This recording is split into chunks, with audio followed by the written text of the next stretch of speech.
अजिबात मनमा साबा गोबा नाही. काय मम्मी बोलता मोठा शेण जवळशी अजिबात घेणं देणं नाही.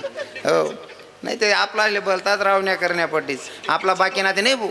हो आडे मनानं सांगू आडे म्हणतात नाही योगेश बाबा नाना बाबा मग नको त्या गाणं म्हणाला काही करतात नाही. 75 वर्ष ना म्हातारा आडे चांगले आडे टोपीवाला बाबा कीर्तन लिहि बसेलेत. 75 वर्ष ना म्हातारा कधी कीर्तन मा गेणे कधी भजन मा गेणे कधी देवना मंदिर मा गेणे स्टँडवर उभं राहीन गाणं म्हण राहीन तर हे आस्ती निहायत निरात दारू पिना समी नशामा खोटा ना बोला दो के वासती एक बुका मा मुका कट्टा सो म्हणतो. 75 वर्षनी वय मा कोणच्या वयात काय करावं हे सुद्धा भान असलं पाहिजे महाराज. बरोबर आहे का नाही.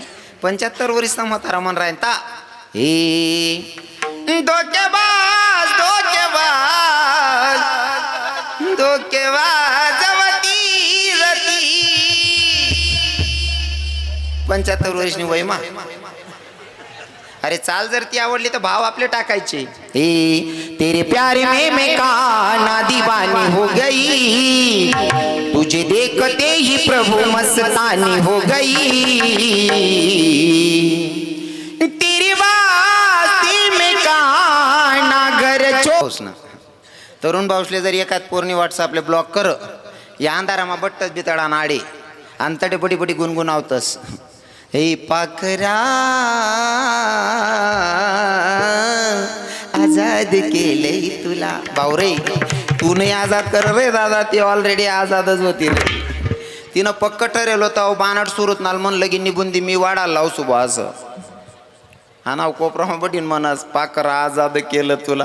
तुनं पाखरू आजादच होतं भाऊ. तुला फक्त मोबाईलनं रिचार्ज मारान करता दरी ठेल होतं बानाट सुरत नाले. हा काही आजाद बिजाद नाही करत तू. उलट ती 2-2.5 वर्षांनी तर लगीन करीन येस ना. 1 वर्षांना पोरगा राज पोरगा कड्यावर राज चोकमा पटेल राज तिना वर्षांना पोऱ्याला सांगत बघ भाऊ मामा कसा बसलाय बघ भाऊ. तू न कत जाईल भाऊ पाखरा. हो पाखरा बिकरा काय नाही भाऊ. गाणं जर ते आवडणं ते भाव आपला टाकू जसं की हे कानया बेडा तू केलंय मला कानया बेडा तू केलंय मला. भाव चांगला टाकू. गाणं कोणतं कराय ना चाल कोणती कराय ना मनस होता ना तत्वाच आहे.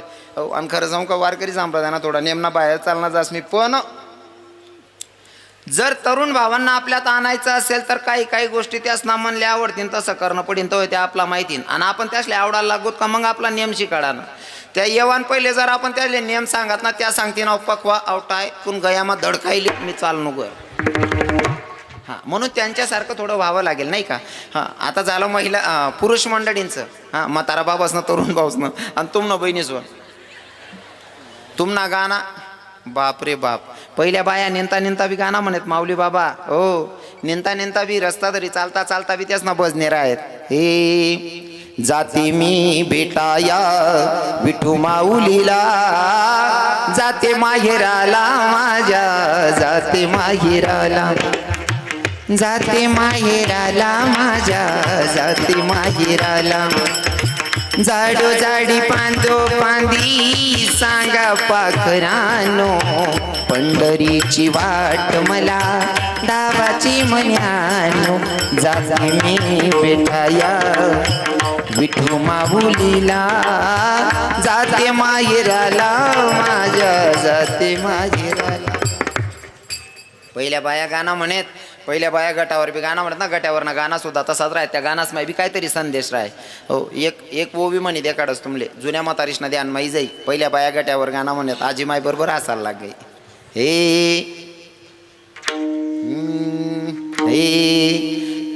भाऊ बहिणी ना झगडा झगडा जाया का वनमा बहिणी ना डोळे पाणी बंडो मना पस्ताई मनमा.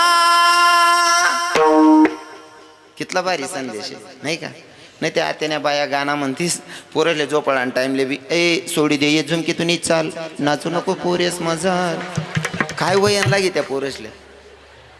हां बाकीने बाई आकू लगीन मग गाणं म्हणतेस हे कोणी टाकी अंगण मा काढ शिलगाय तुम्ही काढलं यंदा काय का वय जाणार शिलगाय देणे राव द्या मी अरे त्या आदिवासी लोक लग्नेस मग गाणं म्हणतस हा काही काही लोक जातीपातीला लई व्हॅल्यू देतात महत्त्व देतात हा आदिवासी लोके त्यासले काहीच नाही बिचार असले आबा गोबा एकदम साधं जीवन जगतस त्या हो त्या येराले गाया बी दिले तर तरी रागरुसवाने त्यासना लगीनमा सुद्धा गाणार राहतस हे उठर हनुमान तुला माणस लगीन निगरणा आणि तान तुला देनास मी गाणं चाल बदलाय टाकेल बाबा हे उठर हनुमान तुला मानस लगीन निगरणा आणि तान तुला देनास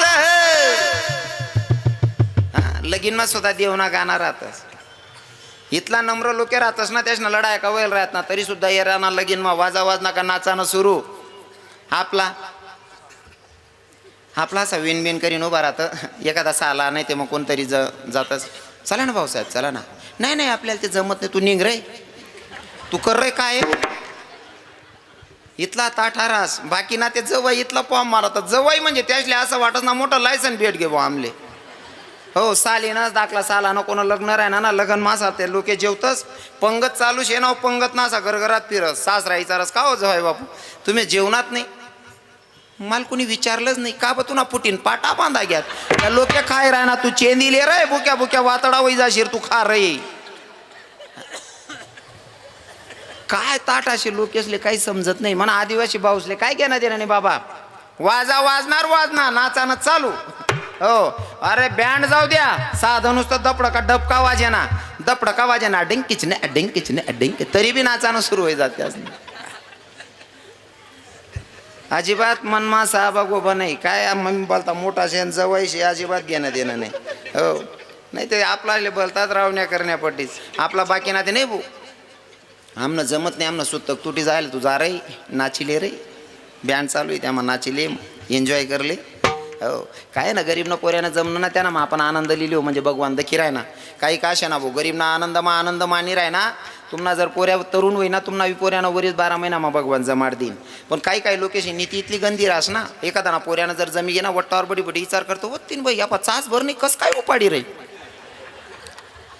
हां काही ते इथला नीच राहता ना गडबडी फोन कर देतो बेवड्या आहे बरं तो चांगला पोऱ्या सुद्धा बदनाम हां जर नीती अशी होईन अरे तुला 35 ना जो येईल अक्का 40 ना होई जाई तरी सुद्धा टाया बडव हां कारण करम तेरे अच्छे तो किस्मत तेरी दासिया करम तेरे अच्छे तो किस्मत तेरी दासिया और नियत तेरी अच्छी तो घर में मथुरा कासिया हां नीतीचा पड आहे दादा बरोबर आहे का नाही हो अगो सांगत त्या आदिवासी बाया बी बहिणी होईन येरायले गाया दिले ते तरी रागरुसवा नाही त्या अशा ताटलीन मन दारो लक्ष जायत पहिला पाणी पडे तर लग्न चालू आहे तीच ना त्या नव्या साड्या पदरणारा सटकी जाय त्या टोपला म्हणा पापडे नारा उडी जायत हो त्या कुडाणाऱ्या उडीत त्या येरायले गाया दिलेत लय नाही आता पापड लय नाही काही फिरणी माये वय ना ये मायेला आली बिनाला आयलं नाही ती अडीन गत फिरणी वय ना ये शेका काय रागरुसवा नाही ते आपला असले एखादी जर सुनबाई अशी पाय पडस ना अशा मागे पुढे उभ्या राहतीस ना आई बाईना पाय पडा घ्या मधमा एक सुटी घेऊन दुसऱ्या ना पाय पडा घ्या तिसऱ्या तीनकडे पाय पडाल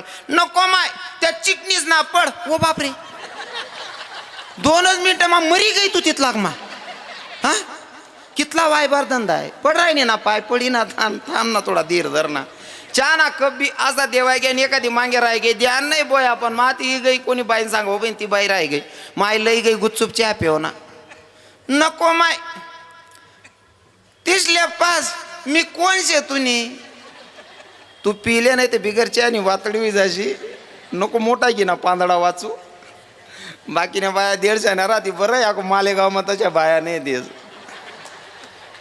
अरे बड्या बाया समजदार आहेत बिचाऱ्या खरं तर मला पुन्हा सांगायला आवडेल आजचा कार्यक्रम आता मला 9:15 तो 11:15 करायचा होता 11 वाजलेले आहेत वेळ झालेली आहे पण ज्या कामासाठी मला बोलवलेलं आहे ते काम सांगायचं राहून जाईल विषय तर भरपूर असतात पण ज्या कामासाठी मी आलो 31 डिसेंबरचं कीर्तन व्यसन मुक्तीवर बोलायचं आहे त्याच्यासाठी 10 मिनटं बोलावं लागणार आहे आणि ते जर बोललो नाही तर मग लोक म्हणतील जे तुम्ही लिखेल होतं बॅनरवर ते काय खरं ठरणार नाही म्हणजे तुले निंदाना व का दिलं होता तू ते कांदा उपाडी ग्यार भाऊ मग मला सांगेल काम ना व का पुरा करणं पडीन हां, तसं अजून काय अपेक्षा असतील ना, हां, अजून जोरलाई कार्यक्रम होईल. 2 तारीख ल्याको तुम्हाला मालेगाव माझी राहिनो, टेन्शन घेऊ नका. हो, 2 तारीख ल्याको कसं काढू सुद्धा आपण राहील, टेन्शन नका घेऊ. हां, आता तुम्हाला शेवटचे 10 मिनिटात मी सांगणार आहे की जीवनामध्ये जीवन जगत असताना दारूमुळे काय नुकसान होतं शेवटच्या 10 मिनिटात पटवणार आहे. पण भजन करा विठ्ठल. अर्थात तो आपला सण नाही आहे. आपलं कॅलेंडरनुसार आजची ते इंग्रज लोक सोडून गेलेले तो नियम आपण पाळतोय. आपलं वर्ष बदललेलं नाही आहे. आपलं वर्ष बदलतं गुढीपाडव्याला, असं मधमा आपलं वर्ष बदलत नाही. ते इंग्रजांनी सांगितलं आणि ते आपण पालन करतोय त्याचा नियम. आणि जवळजवळ आपले आहे ना स्वतःनं पटतच नाही. घर उघडण परायला लुगडा करांचं वैर असं आपले. आपलं नवीन वर्ष म्हणजे गुढीपाडवा. हो, हां,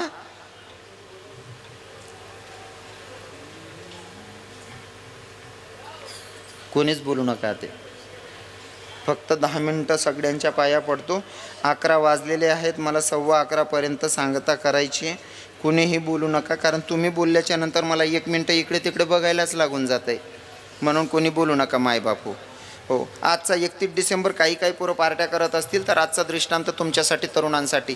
जे तुमचे मित्र असतील त्यांना ऐकवा, जे घरी बसून ऐकत असतील ते ऐका. दादा, दारू पिल्याच्या नंतर काही लोकांना वाटतं, मी मध्यंतरी बोलून गेलो की काही लोकांची मानसिकता असते की भैया जीना अगर जरुरी है तो पीना बहुत जरुरी है. दादा, ज्या दारूला तुम्ही एवढ्या जवळून सोबती समजतात ती आपल्या आयुष्याला किती घातक ठरते. काय होईल?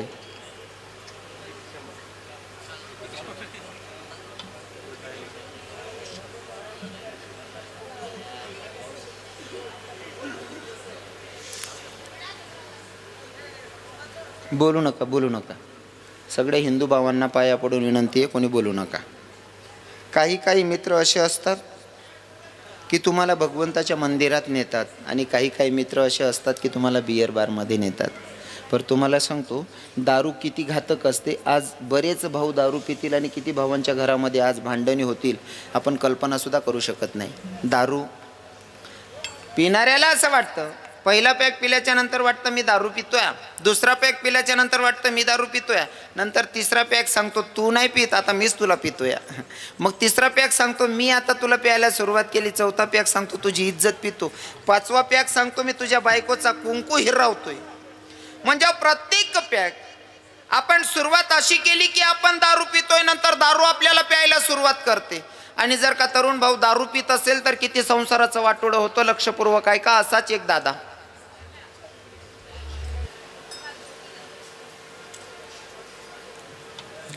लहान लेकरांना म्हणा उठायचं असेल तर आत्ताच उठून जा. ज्यांना उठायचं असेल जा उठून. पण आता मध्ये कोणी उठू नका, मला डिस्टर्ब करू नका. 10 मिनटं फक्त. 10 मिनटानंतर घरात जाणं शे तुमले. आणि तुम्ही म्हणत असाल तर आत्ताच जय विठ्ठल करतो. काय करू? हरी विठ्ठल विठ्ठल.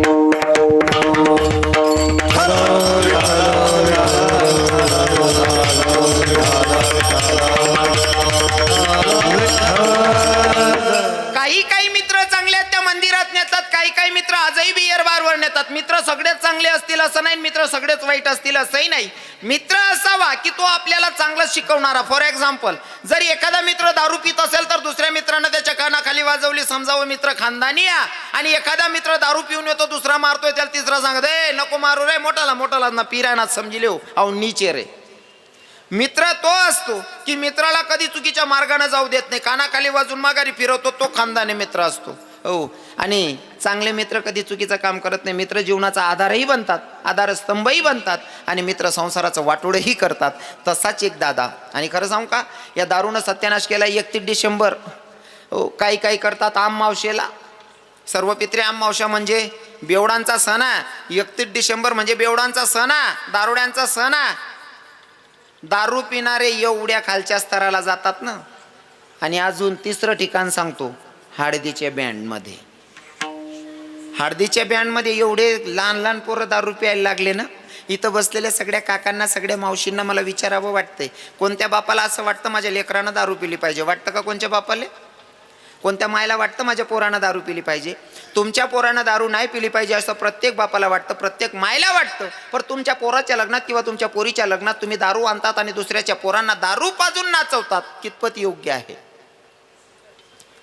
तुम्ही लग्न करतात, आपल्या हिंदू धर्माच्या संस्कृतीच्या नियमानं जर बघितलं तर लग्न म्हणजे नुसतं लग्न नाही, तो एक यज्ञ.